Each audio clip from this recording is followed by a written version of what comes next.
All right, YouTube. So today I'm going to do a video on optics. I wanted to do a video on big windowed optics, but I decided to throw the smaller ones that I have at my disposal into this video because I think like it's a good comparison, especially when you're trying to figure out what your needs are for an optic. I really like red dots. You can utilize them for a lot of different reasons, and I'll go over like the pros and cons to each one. But there is no right answer, right? I think a lot of this depends on personal preference, what your budget is, what you need that optic to do.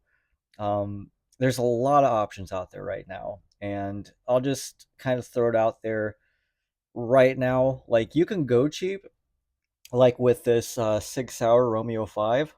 It is, and this is the Gen 2, so they've updated the Romeo 5. Fantastic optic.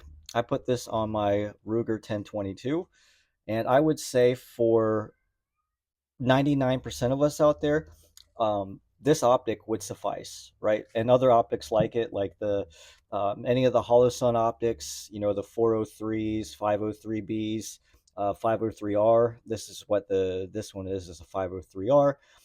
However, when you go with some of the cheaper optics, I have not had any issues with durability, but I'm not like banging around my optics and slamming them down on the ground. I'm not hard testing them.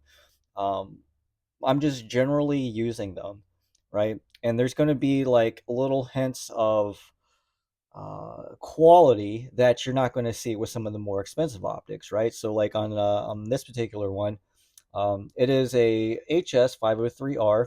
It isn't a circle dot. It is a Circe dot. So it's just little small things like that. Um, another thing is like this is machined out aluminum, where like something like an Aimpoint T2 is going to be like a forged housing. So the forged housing is definitely going to be more durable. The shock rating is going to be better on a more expensive optic. Your IPX rating or your waterproof rating, it will probably be better. If you want just a simple dot, absolutely go with the Romeo 5. I think for the now 120 $125 that these Gen 2s go for, these are fantastic optics for the money. And there's a lot of mounts for them, right? That's another thing. I know, like, Holosun provides a mount and stuff, but it really isn't good. You'll see a lot of aftermarket mounts, even on my expensive optics, just because it just adds some more features and some looks too, right? Let's not pretend that we don't buy mounts and other accessories and parts for the looks, right? I did want to touch on using something like a pistol dot. Like this is a Swamp Fox. I think it's a Liberty or Justice. It's the big windowed RMR version of their optic, right? Let's see if I can get it in frame there. And what's nice about this is it can pull double duty, right? So you can put this on a pistol, and I also use this on my Remington. Was it a TAC 14, TAC 13? I can't remember. It's like the Mossberg Shockwave version of Remingtons. Uh, Not shotgun. It's a firearm, but that's what's nice about going with something with like a pistol size optic. It can pull double duty. It's also very light, so it doesn't add that much weight. Not that like this adds a ton of weight, but this, even with the short mount, just like with this weighs probably this Romeo 5 probably weighs 3 times more than this does. But you're going to get an enclosed emitter. Enclosed emitters, especially on rifles, are substantially better just because you don't have to worry about like the dirt, debris, snow, rain, whatever, getting into the emitter, the LED emitter that's projecting your red dot onto the glass.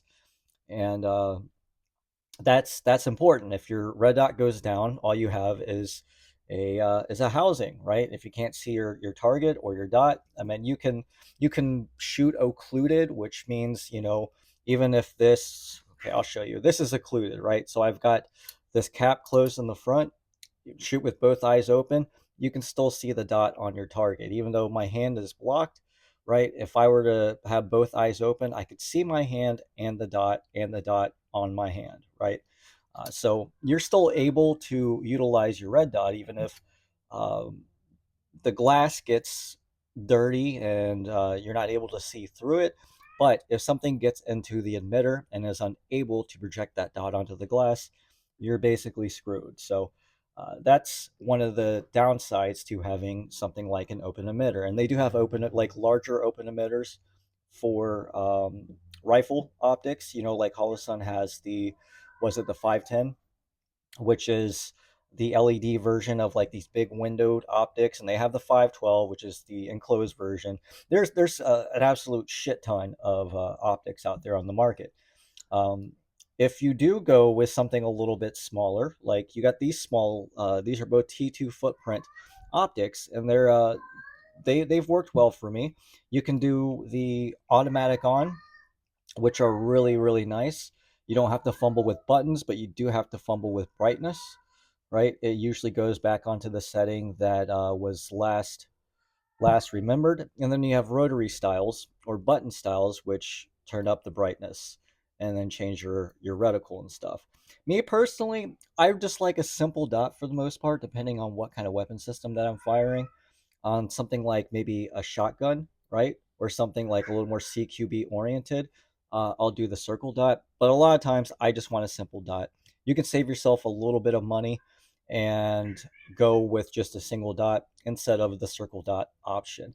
It's always nice to have options, but me personally, I find that unless it just comes that way, I don't really utilize that feature that much unless it's got a ballistic drop, and I'm going to talk about that later. So those are like a little bit of the cheaper options that you can get, and then you have the more expensive, like smaller optics, like the aims. Really like the aims. Some things that I've noticed about the aims is obviously the mounts are a little bit harder to come by. That's a whole nother topic, are the mounts that you can get for these. But you have to kind of understand that um, out of the box you're going to get absolute co-witness and lower like lower one third. I like lower one third. That's like a good compromise, a good optic height. But a lot of people are running taller heights, like 193. You have like 22. I think this is 233, and then this one is 266. Right. So um, I used to think that the heads up shooting posture was kind of a gimmick, but the more I do it, especially on like shorter compact weapons where I kind of have the stock, um, you know, a little bit closer to me and it's like tucked in to my shoulder a little bit more than like a full size rifle, I find that the taller optics are kind of nice, right? And then 193 works really well for me, but I could see how taller people would want to go something like a 226 or even like a 233. And those are actually considered like night vision height, right? And this is a 193 too.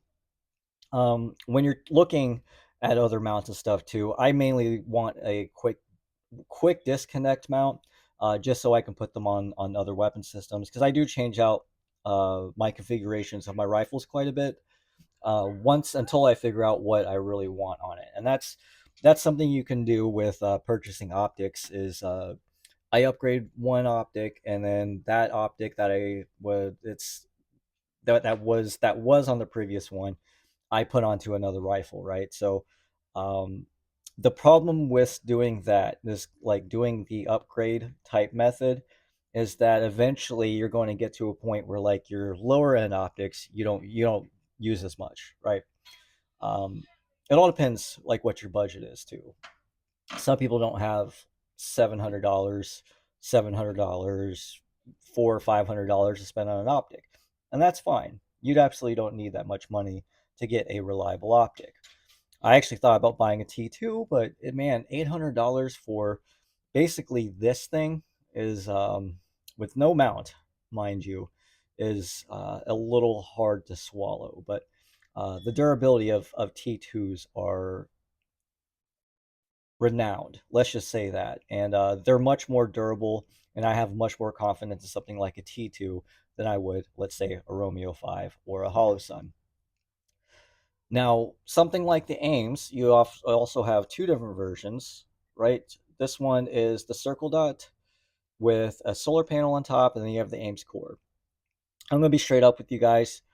For the extra like $80 that the Ames core is cheaper, I would just go with the regular Ames. The solar panel I used to think is a gimmick, but it is really nice. I've had no batteries in a hollow sun before, and when I'm out in the bright sun and stuff, I'm still able to utilize my dot, which is very nice, right?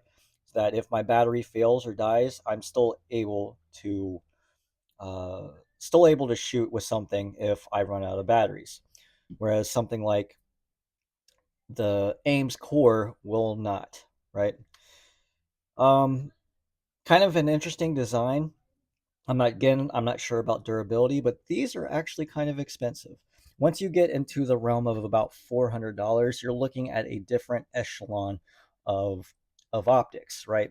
You have like the $100 to $200 optics, which are these right here. And then you have like the $400 to $500 optics, which are like the Ames and the UH1. And then you have like the top tier ones, like your Aimpoint T2s, your EOTechs, and your Romeo 8Ts, right? Let's talk about the Vortex UH1. This is an actual holographic, which is different than LEDs. There's really only two people that make holographics these days, and that is Vortex and EOTech. And there's some downsides. There's a lot of downsides actually to holographics, but there's some really nice upsides too. Uh, Holographics are less prone to parallax. So you can see how the dot's kind of in the corner, no matter where my head position is, it's pretty true to zero.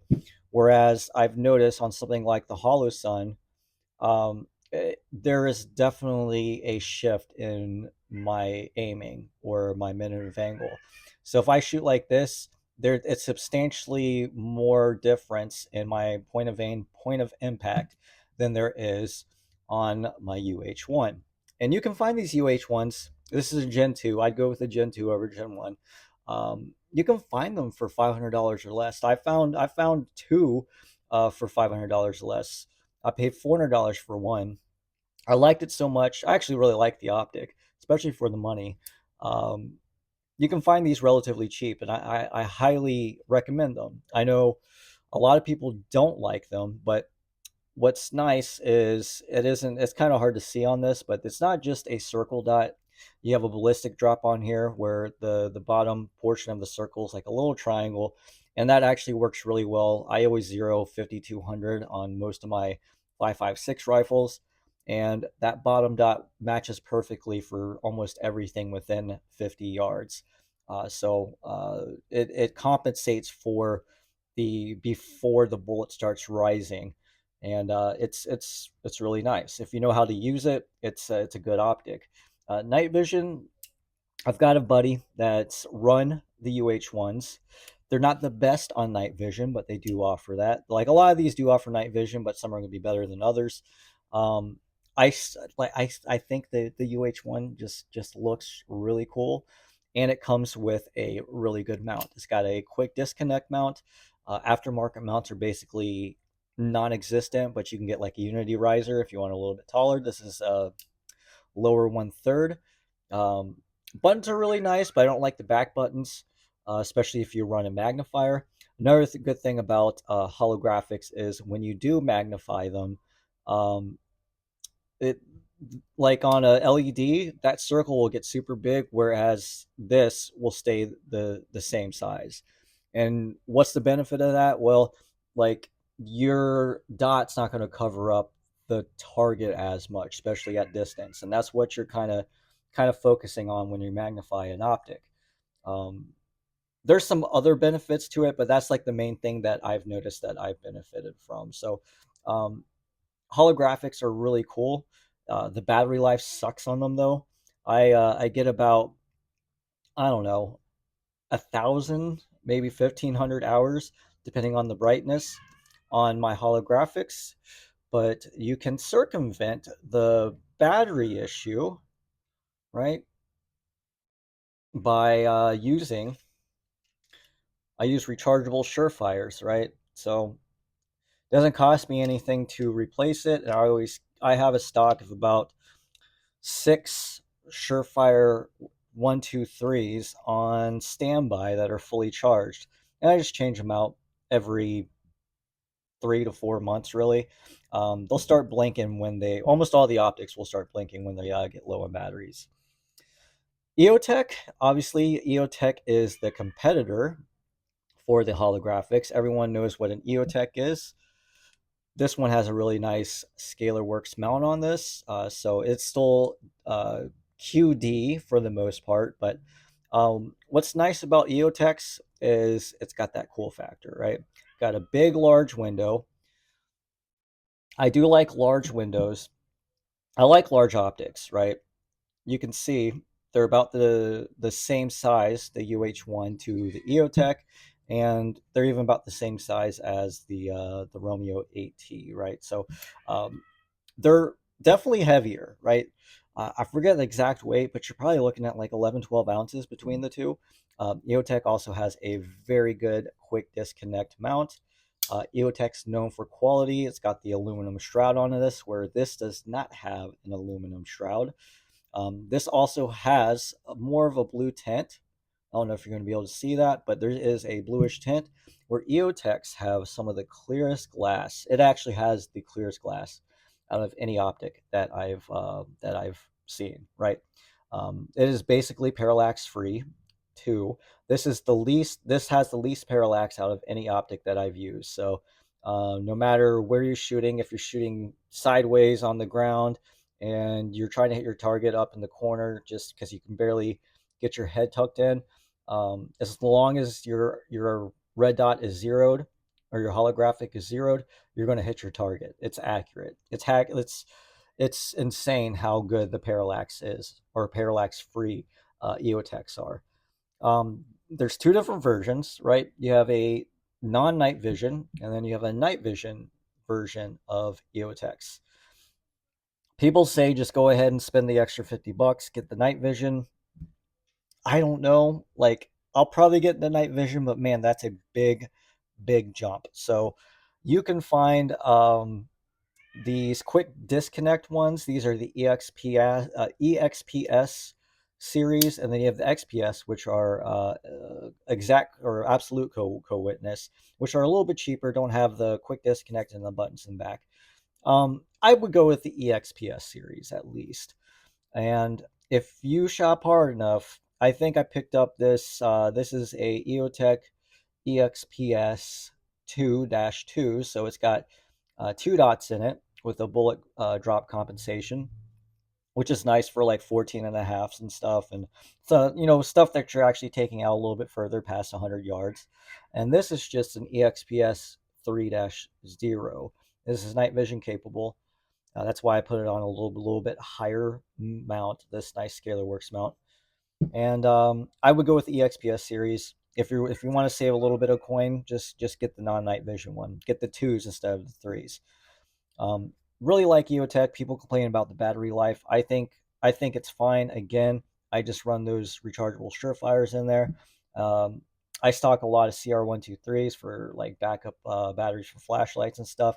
But if that's not something you want to invest into, then an LED is going to be your best bet. You're looking at like 50,000 hours of battery life compared to, let's call it 12, right in the middle between 1,000 and 1,500, about 1,200 hours of battery life. That's substantially less, but you don't have to spend a ton of money in order to service the batteries in this. You don't have to buy disposable CR123s. Is kind of what I'm saying.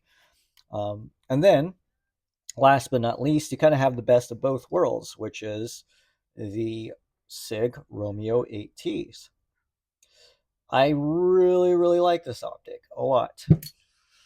I'm trying to like kind of contemplate what I don't like about it. Probably the price, obviously. These are the most expensive optics that I've purchased out of red dots at least. They're probably the heaviest. I think these are close to 14 ounces, which is kind of crazy. It weighs almost a pound.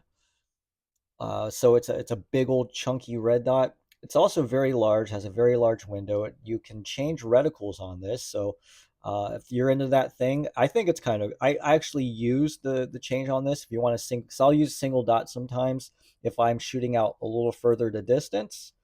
I'll use the bullet drop one. So that's just a circle dot. That's your bullet drop. You're not going to be able to find it, but it's 4 dots. And then you have a circle with 4 dots. And I use this when I'm magnified on like when I'm using my G45 or G33 or something. So bullet drops are zeroed for I think a 14 and a half, a 5.56 of like M193, M855. So and it's pretty accurate. It's got a titanium shroud, so this is probably one of the most durable optics. Just remember, the bigger optic that you go, the less durable it's going to be, essentially, right? That's why EOTech puts like a protective aluminum shroud around this, and that's why Sig puts a protective titanium shroud. That's good. What's really nice about the Romeo 8Ts is they come with really nice flip caps. They're kind of annoying though, and they're hard to take out, but they do come with them, and they're very nice. Like they have nice, satisfying clicks. Comes with a kill flash. Comes with everything you need, and the torque rating on this is insane. I think it's like 80 inch pounds. I want to say something around that for mounting this. And that's another thing you have to think of is how well it mounts and holds zero, right? That's why I buy a lot of aftermarket mounts. ScalarWorks doesn't really have anything, but what's nice about the ScalarWorks is you get like even pressure on their mounts. Let's see, Vortex, it does have one recoil lug, but that's only on that cross bolt. That's basically that you're clamping onto, but the clamping mechanism on this is very good. You can see it right there. It's not the whole thing, but it's pretty big. And then again, ScalarWorks doesn't have a recoil lug there. There is a recoil lug there. I always like to get recoil lugs, but a lot of times people just use the crossbolt as the recoil lug. And then Sig has the best, has two recoil lugs and like this just ginormous crossbolt right here. And you can see how much surface area that clamp is clamping down on. Really, really nice optic, right? And then CR123s for the battery for this. And you can get up to 50,000 hours of battery life depending on what reticle and your brightness and stuff. So, what would I choose if I could only pick one, right? That is a hard question because again, I think it's going a lot of things are going to determine like what you need out of your build. Some people buy or build lighter weight ARs because they don't like to carry around a bunch of weight. I definitely wouldn't go with something like this, but you always could. And like I said, if it didn't work out for you, you could always throw it on a pistol.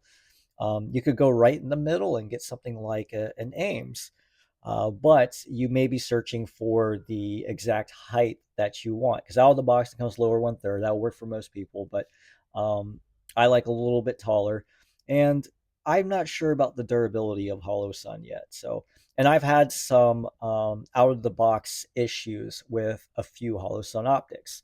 That doesn't dissuade me from purchasing more Hollow Suns. That's just something from my experience.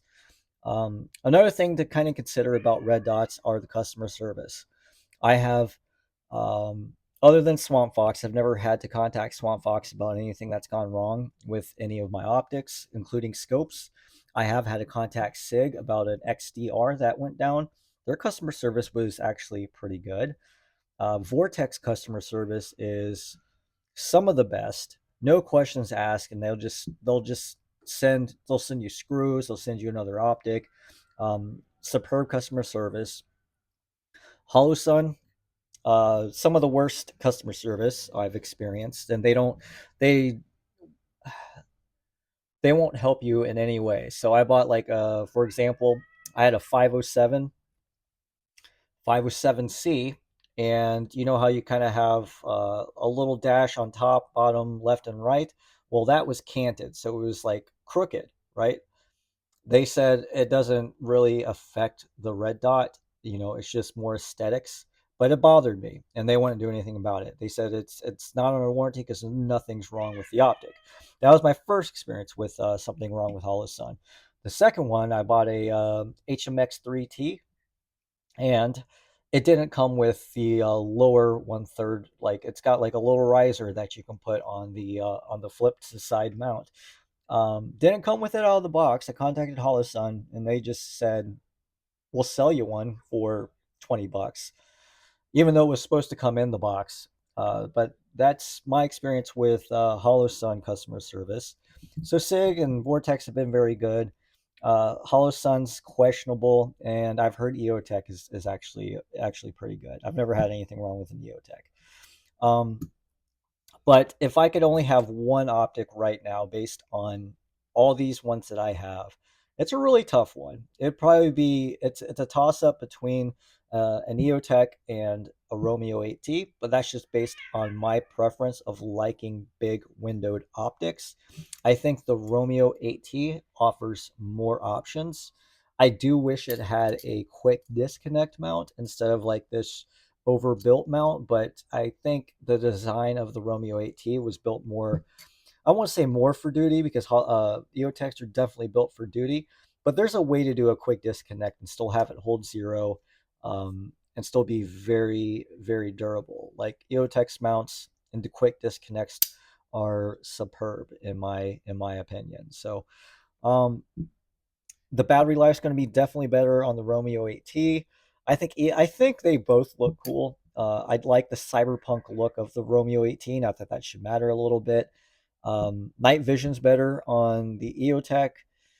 I just I hate to really say it, man, but like Romeo 8T is really winning me right now. The more I use this optic, the more I really really like it.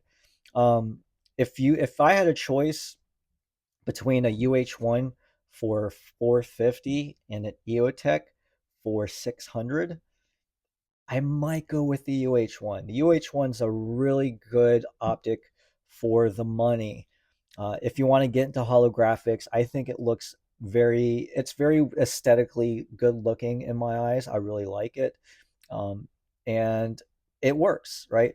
The main thing that I would improve on the UH1 is the refresh rate, but that's something all Vortex optics suffer from, or the refresh rate, where if you move quickly, I'm not going to be able to catch this on camera, the reticle will jitter, right? And it doesn't really affect your shooting, but if you focus on it, it can be distracting for sure. Um, if I didn't have a ton of money and I needed to put a bunch of red dots that I wanted to be reliable and do what I needed it to do for a little bit, I go with Romeo 5, man. Good old Romeo 5 is a good option. Um, I'd get the Gen 2s just because I like the design of the Gen 2s a little bit more. The mount's supposed to be a little bit better on the Gen 2, but again, I'm running this on a 1022, so I use this is the included low mount. And I actually think it's pretty good. It's got a nice big Torx bit on it, recoil lug, no complaints with this, and this was $120. So you could buy four Romeo 5s for the price of one EOTech or something, right? So for the money, man, that's a tough one. I mean, for the money, six hour Romeo 5 definitely takes the cake. I think Romeo like 4s are really good, but man, they're expensive. They're like, for the Romeo 4 XT Pro, you're looking at like 600 bucks. I don't know. For 600 bucks, you can buy a lot of optic. For 600 bucks, for an extra like $100 more, I'd much rather have this. But then again, the Romeo 4, you can use all the T2 mounts, and there's a ton of T2 mounts. And it's really depends on what your needs are, right? Like there's no easy way to say which one's the best. I can just tell you which one I would pick, which one is the best for my needs, and the which one that I like just based on personal preference. And again, I'm going to go with the Romeo AT. And it's like not to say any of these others are bad optics. It's just that this does so much that it's it's good. Like it's got so many features, and like some of those features I might not use, but I'm glad that they're there. And it's durable. It looks cool. I don't know like what they include with it, but it's very expensive. Probably the most expensive optic, red dot at least, that you can buy, minus a aimpoint T2. So that's my little video on optics. I know it's probably all over the place. It's a little confusing, but I think the story, or just talking about red dots, can be pretty complicated. I would shy away from the really really cheap ones. I would just go ahead and invest in something that's somewhat quality and name brand, even if that's a Sig or a Holosun, still name brand. Um, Swamp Fox, I haven't had any problems with Swamp Fox, but the problem I have with Swamp Fox is, no matter what I put this on, I always want to upgrade it, right? And right now, this just sits on like a basically a Mossberg Shockwave type weapon, and it works for that, but I want something a little better, a little more durable. And this just kind of sits as a placeholder on something that needs a red dot, right? So it's kind of wasted, right? Like I use it, but I have so many other good optics I much rather use over the cheaper one.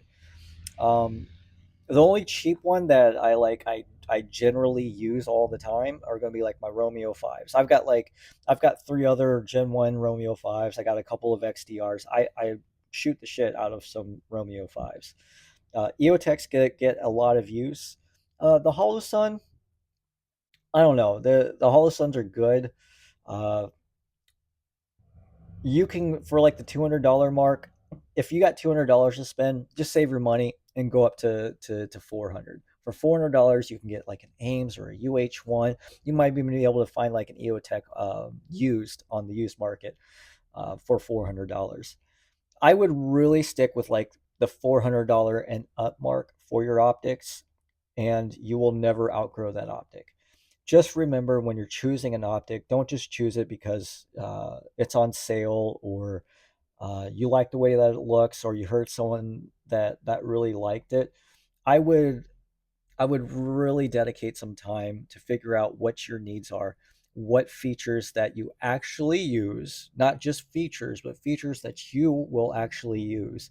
Because a lot of times I'll buy something because it's got a ton of features, but I don't use any of those features. So did I really need the top tier model that had all those features on it? Probably not. I probably could have saved a little bit of money and got, just a simpler dot or a different model, or saved up and got, paid an extra $50 and got something that I would have worked a little bit better for me. The moral of that story is basically save up for something good, something name brand, something that other people use. And I'm not like trying to crap on like optic companies like Gideon or Veridian or Lead and Steel or anything like that, but like at that some of those price points, you're almost in name brand territory, right? And I'm sure that they're fine dots, but I don't know. Stick with a manufacturer that has a good warranty, that will back you, that's at least well vetted and tested. And just think of it this way too: if you don't like the optic, you think it's going to be easier to sell a UH1 on the used market, or a Veridian, was it like the RFX 45? You know what I mean? Like, which one's going to be easier to offload if you really don't like it?